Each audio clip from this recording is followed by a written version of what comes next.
There might have been a little bit of a mix-up with the offerings today, but that was meant to be the main offering.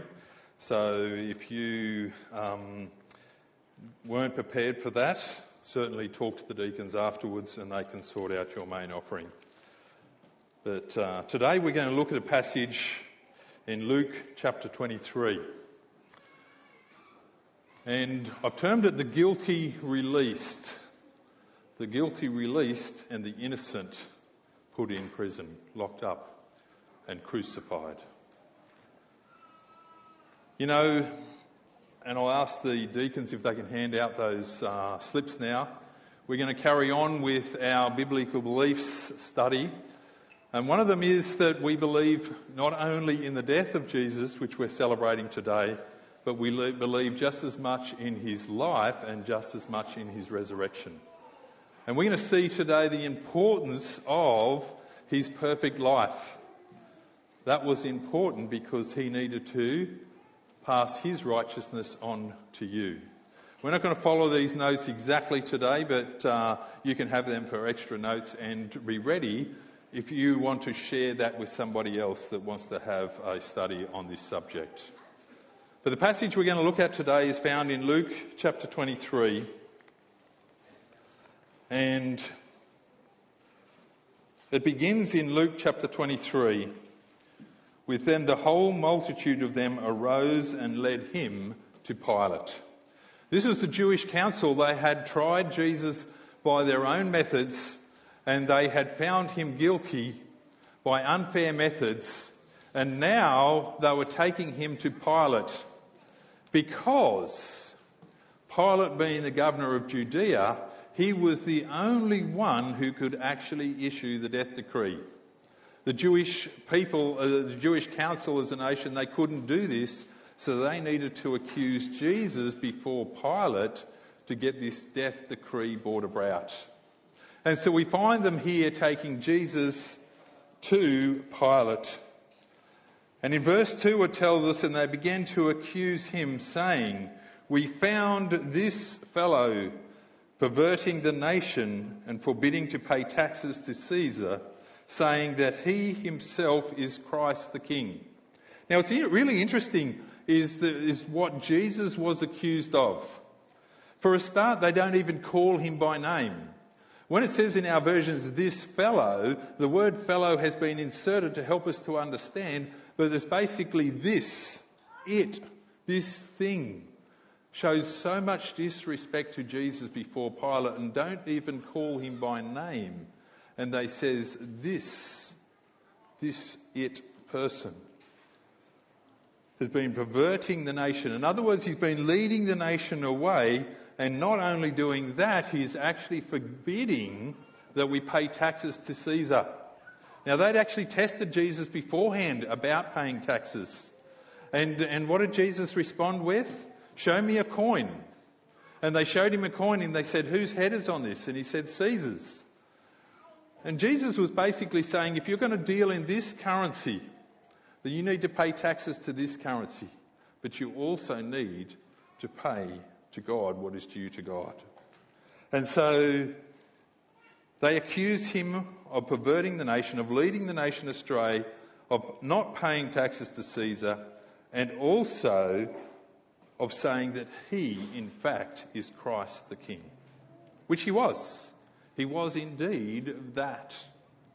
But what they were suggesting to Pilate is that this man was leading a rebellion against the Roman nation, and for this, he could be put to death. So this is what they accused him of. Then Pilate asked him, saying, "Are you the King of the Jews?" And he answered and said, "It is as you say."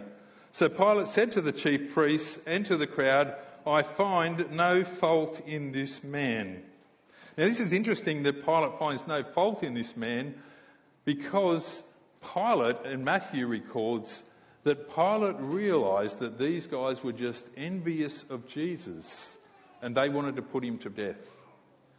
Now, I love this story about Jesus because, Jesus is a historical character, and the things recorded in the Bible are also recorded in historical events, so we can trust what we have here about Jesus. And Pilate is also mentioned in history as well. But he finds no fault in Jesus. The story goes on to say that they become more fierce and they stirred up the people, saying about this man that he was from Galilee. And as soon as Pilate found out that he was from Galilee, he goes, wow, this is my chance. If he's a Galilean, he's under Herod's jurisdiction. And guess what? Herod is actually in Jerusalem at the moment, so I'm going to send him off to Herod. So Pilate does this and sends him off to Herod. Now Herod was very excited to see Jesus because he had heard so much about Jesus.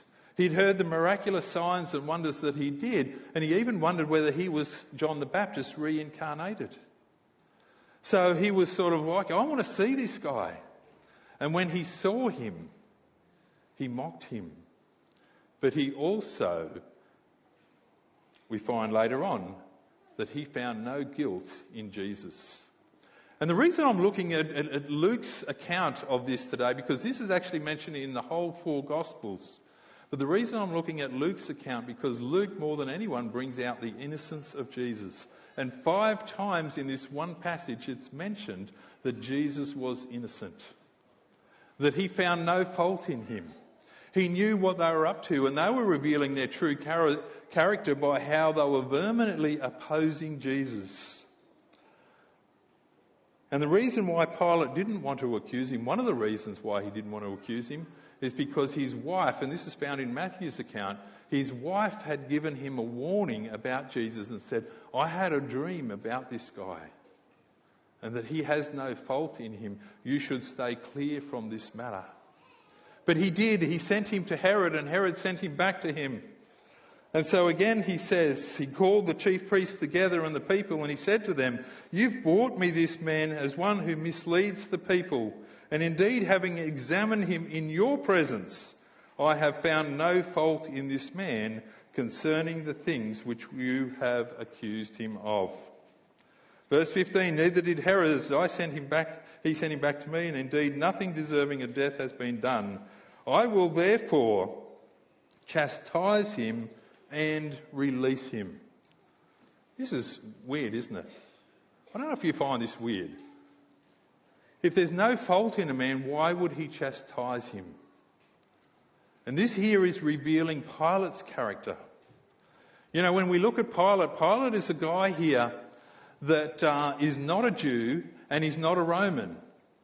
But he's probably bought into the position that he's in, and his job is to keep the peace between the Jews and the Romans and to keep them paying taxes. And so if there's no peace in Rome, his job is actually on the line.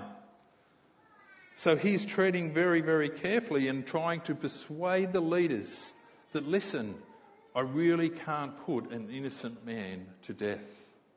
I really can't do that. So what about I just chastise him? What about I give him a beating and then I will release him? It's not what they wanted. And then in verse 17, it says it was necessary for him to release one of them at the feast.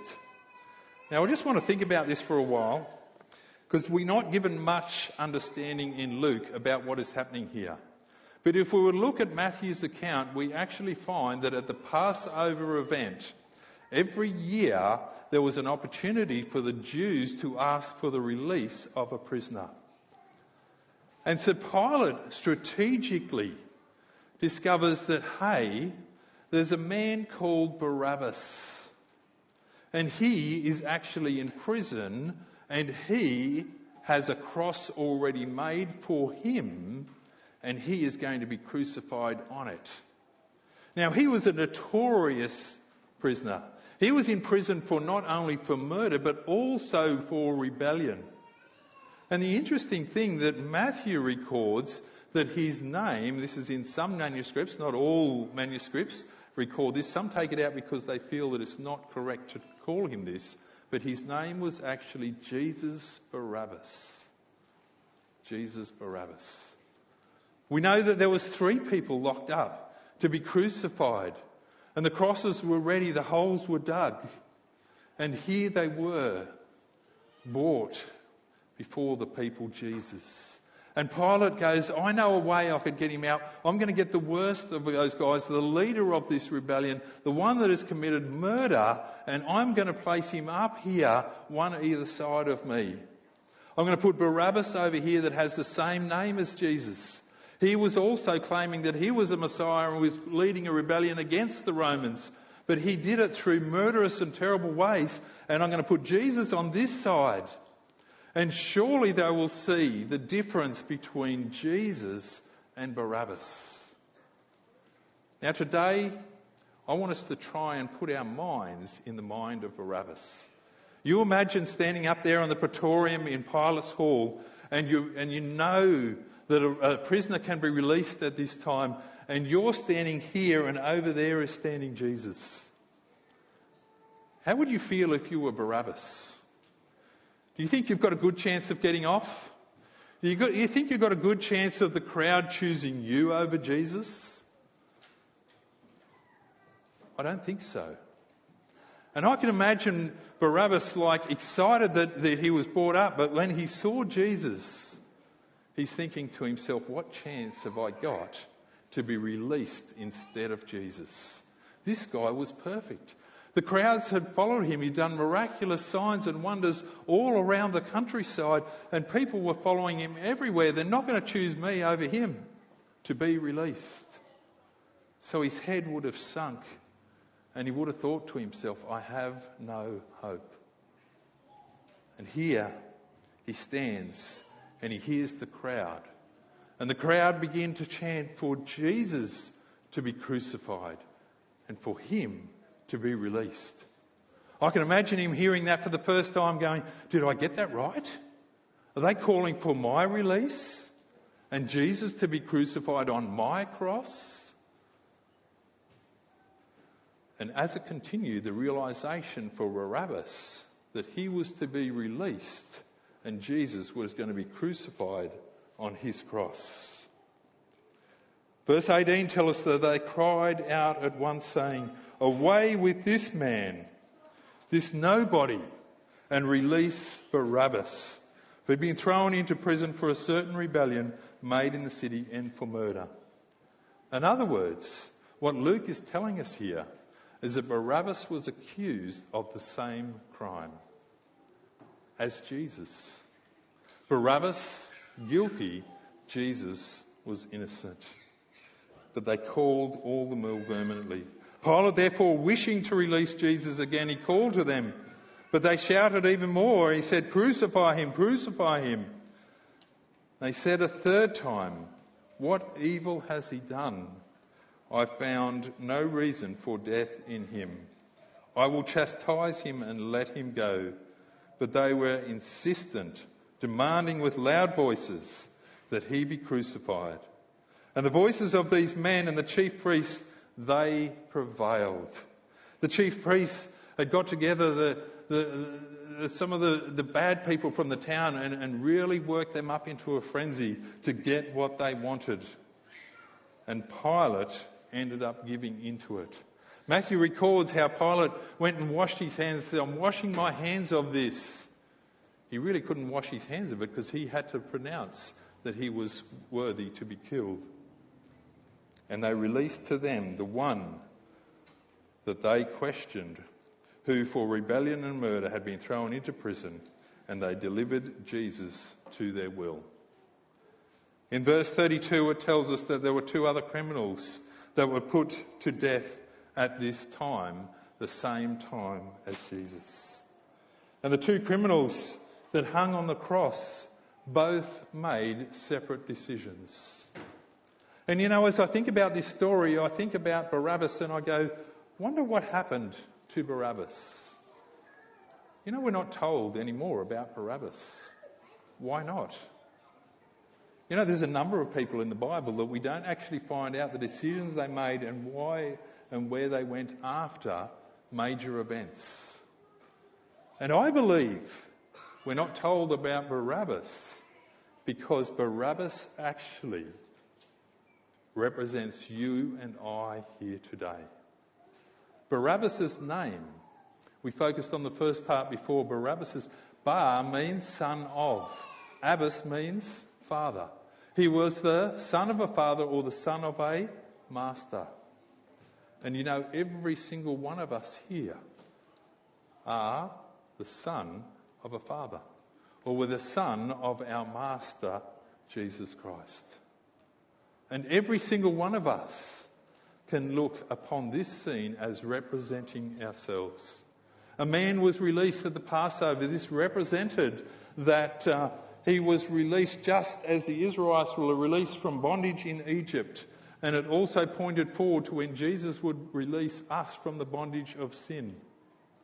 And so Barabbas, son of a father, son of a master, represents every single one of us.